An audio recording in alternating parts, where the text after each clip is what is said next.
to indicate to the people who run it, to the people who own it, that unless you're free, the machine will be prevented from working at all, from working at all, from working at all. Don't lay down and die because a new world order, the business of the day for the elite when they're coming to take your freedoms away. And this is a problem that is so big it almost defies logic. That's how New Hampshire's drug czar describes the heroin epidemic that is gripping the state right now. Jack Womack probably isn't a name that you're familiar with, but as heroin flows into the state through a seemingly endless pipeline that stretches all the way to South America, he is a key figure in this ongoing battle. 22 kilos, enough heroin in a single bus last month in Manchester for 726,000 doses of a drug that takes only one to create an addiction. But before the haul ever made it here, New Hampshire drug czar Jack Womack says it first had to cross the Mexican border. It probably makes between 4 or 6 or more stops. Well, you heard those few facts, folks. Hello again, human beings, and especially you New Hampshire residents. You hear the statistics. You see the headlines continually with the heroin and opiate addiction, most of which started with your prescription pills. I'm a New Hampshire native. I know exactly what went on there. You pushed the pills. You pushed the opiates. And then when people couldn't get them and they ran out of work and they had a habit that made them cringe and sweat and vomit, they found out that, hey, I could get heroin and relieve myself of this, and it would actually be cheaper than the pills that they've got me hooked on. And then just a few days ago, a good friend of mine who has, been watching the world, caring about his community. Oh, did I mention that he overcame his opiate addiction with the use of cannabis? Did I mention that he took himself out of this problem that's running rampant throughout the live free or die state? Live free or die. This kid almost did die. He pulled himself out of that. A good kid. A good guy. Cares about his family. Cares about his community. Cares about his country. Cares about the world. Keeps himself informed. Warns people of bad weather and traffic accidents, and does all kind of things and works for a living.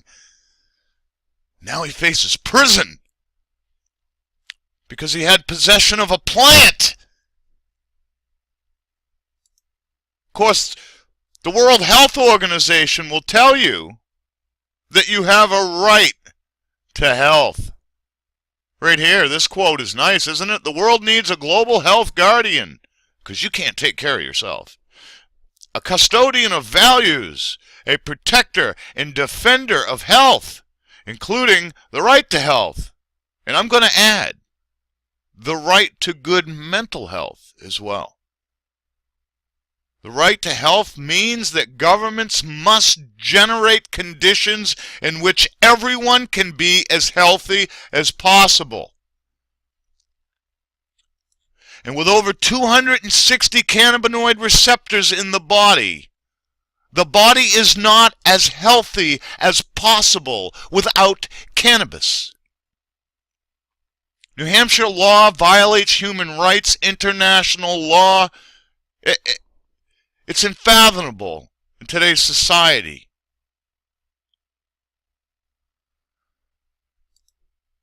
I want everybody to get behind my friend Nick. I want you to flood the entire state with these simple facts. That cannabis is necessary for good health in many, many people. It is a human right. And that if a law is unjust, a man or woman is not only able to ignore that, they're obligated to do so. And as a juror, keep this in mind, because some of you that see this video just may be on the jury pool when this man enters the courtroom. This man that pulled himself from the depths of hell, all while supporting his community and family and working. And you have a right to say not guilty. even if his actions did violate the written code, the written statute, the written what you call law, there is no law if it violates my being or anyone's being. There is no law. The law is void. You must acquit. You cannot send a person to prison or take their money or consume their time or beat them down or slander their family for the possession of a plant. And I'll challenge all you New Hampshire residents. If you don't stand behind that idea, then you need to change your state motto.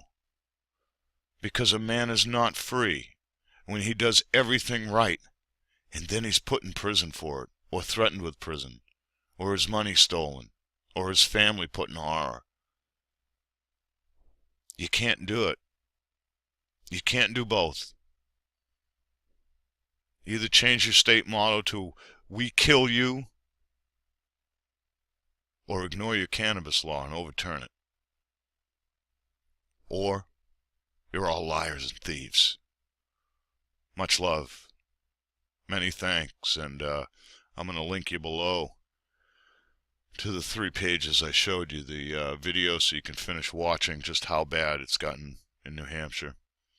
I'll link you to the quote I showed you on the WHO info page, World Health Organization. And I'll link you to the 420 Occupy New Hampshire cannabis legalization page. No, I'm not there in New Hampshire right now, but I am a native. It is my home state, and I love the state. And I can fight remotely for all of you. But the question is are you going to fight? You're going to have to. Or kneel in chains. Much love, and see you soon. And you've got to put your bodies upon the gears and upon the wheels, upon the levers.